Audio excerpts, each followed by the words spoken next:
Hundreds of delegates have walked out of COP26 to join a protest outside the summit.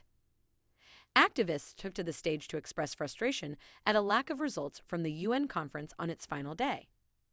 Members of environmental groups and trade unions were among those who sang "Power to the People" as they left the arena to join hundreds of protesters in the street outside the Blue Zone. The summit was due to close, but talks are expected to run into the weekend. Protests have been taking place as negotiators continue to try to reach a final agreement on tackling climate change.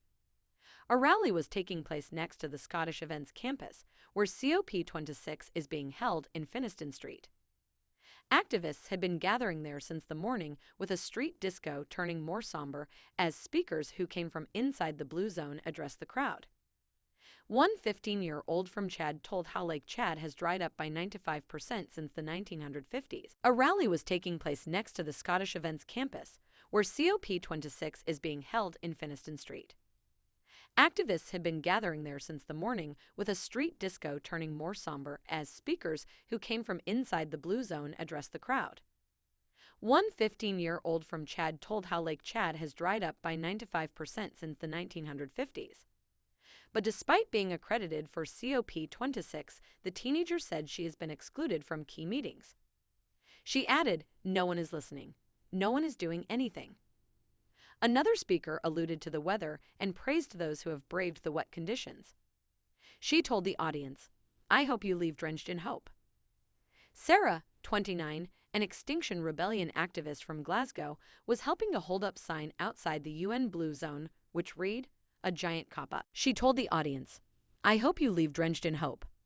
Sarah, 29, an Extinction Rebellion activist from Glasgow, was helping to hold up a sign outside the UN Blue Zone which read, "A giant cop-up."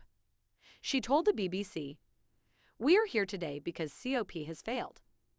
COP has essentially been a giant trade show in which the fossil fuel executives have a bigger presence than delegates from countries most affected by climate change.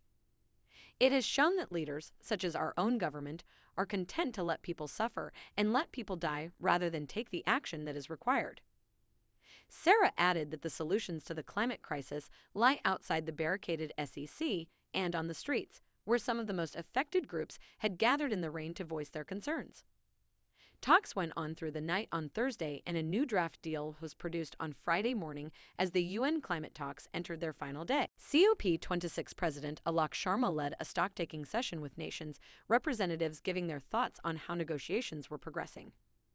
He called on countries for a final injection of that can-do spirit they have had at COP26 to get a deal in Glasgow over the line.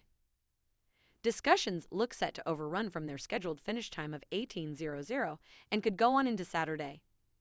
Meanwhile, Scotland's First Minister Nicola Sturgeon called on Prime Minister Boris Johnson to return to Glasgow to push countries to go further before agreeing a final deal. She said political will and determination to deliver were needed to keep the chance of limiting global warming to 1.5°C. Earlier on Friday, Oxfam staged a city center photo call featuring world leaders dressed as firefighters attempting to cool down a burning earth with cups of water.